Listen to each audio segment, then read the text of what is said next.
Welcome to The Explainer. Today, we're diving into something that is deeply frustrating, incredibly common, and honestly, a pretty painful paradox. We're talking about that feeling of being completely stuck in life, despite putting in your absolute maximum effort to grow. If you've ever felt like you're paddling as hard as you can, but your boat just isn't moving, this explainer is exactly for you. Think about it for a second. You're reading the books, you're listening to the podcasts, you're working on yourself, you're making a real effort. So why does it still feel like literally nothing is changing? It is completely valid to feel exhausted when your hard work seemingly yields zero external results. I bet you can mentally check off almost every single one of these self-help habits on this list right now. You've got the desire, you're putting in the time, and you're consuming all the right information. And yet, you feel totally trapped in the exact same spot. Well, this sets up the central conflict we're going to unravel today. Okay, let's dive into this. Section 1. The self-improvement paradox, and when learning actually becomes a trap. To figure out why we feel so stuck, we first have to look at how the very tools we use to get unstuck might actually be holding us back. There's this fascinating insight from a Reddit community focused on emotional intelligence. They pointed out that reading about the work is definitely not the same thing as doing the work. Consuming endless content feels incredibly productive, right? But in reality, it's often just productive procrastination. You kind of become a process junkie, constantly chasing the next book or podcast just to avoid the uncomfortable, messy work of actual real-life change. Moving on to Section 2. Rethinking what stuck means and the myth of linear growth. If just consuming more information isn't the answer, we need to rethink the whole concept of what it actually means to be stuck. If you look at Wikipedia's data on the learning curve, human progress almost never follows a straight line upward. It operates on an S-curve. You have a slow start, a rapid period of acceleration where you see massive changes, and then a plateau. Now, that plateau is a scientifically documented, completely natural phase of development.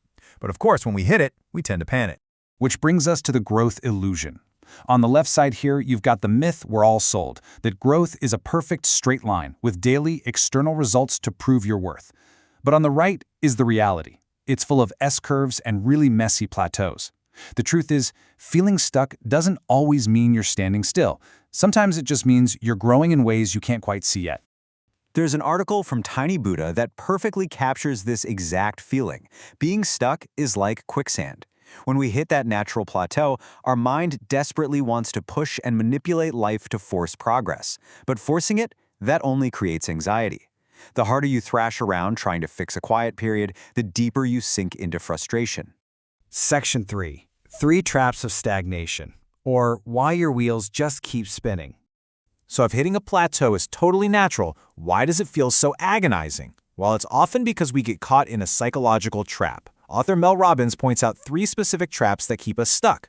Trap 1 is no decision. This is when you desperately want things to change, but you haven't actually drawn a line in the sand and committed to it. Trap 2 is overthinking. You're wasting precious time trying to find the one single perfect path, forgetting that there are actually lots of versions of a good life. And Trap 3 is hesitation. You've got the plan, you know exactly what to do, but you're just waiting for the perfect day or that magical feeling of being ready to actually start. And this brilliantly illustrates the core issue. As Mel Robbins notes, until you figure out which of those 3 traps is yours, you're trying to solve the completely wrong problem. You can't fix a hesitation problem by just reading another book. That is literally pouring gas into a car when the real issue is a dead battery. Because here's what happens. When progress is slow, your brain can easily convince you that you're failing. It starts comparing your quiet, messy journey to everyone else's highlight reel. It focuses entirely on how far you still have to go, completely ignoring how far you've already come. It tries to shield you from vulnerability by convincing you to just wait for a perfect day. And that's exactly when deep discouragement takes over. Let's look at Section 4, emotional intelligence and intention and becoming a different person on the inside.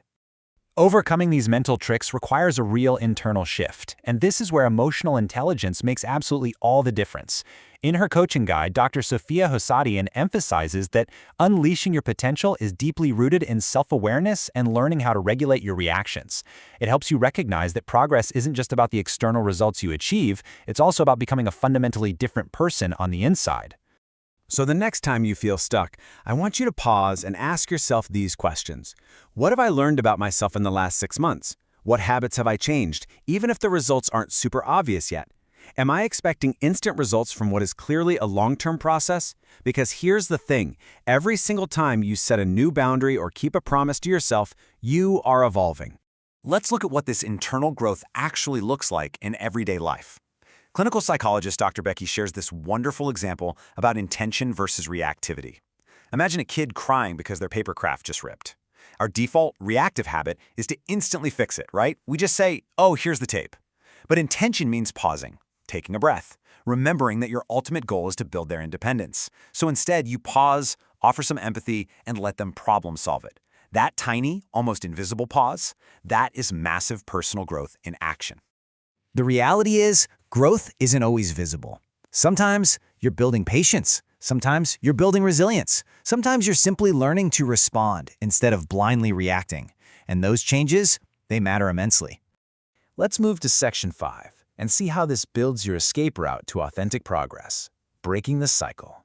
All right, so we've identified the traps and we've highlighted internal growth. Now, how do we actually break out of this cycle?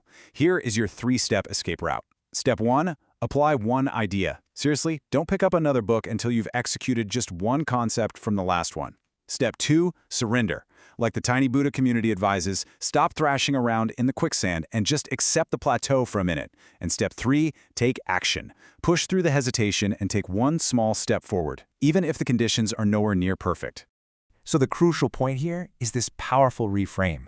Don't confuse slow progress with no progress. Just because you are on the flat, quiet part of that S-curve right now does not mean the acceleration isn't coming. Trust the quiet periods. Real change rarely happens overnight. It happens through small choices repeated consistently over time. Every healthy choice, every boundary you set, every promise you keep to yourself is moving you forward, even if you can't quite see the finish line yet. So keep showing up. The life you're building right now is shaped far more by your consistency than it will ever be shaped by your speed. I want to leave you with a question to reflect on today. Have you ever felt completely stuck, only to realize later on that you were actually growing the entire time?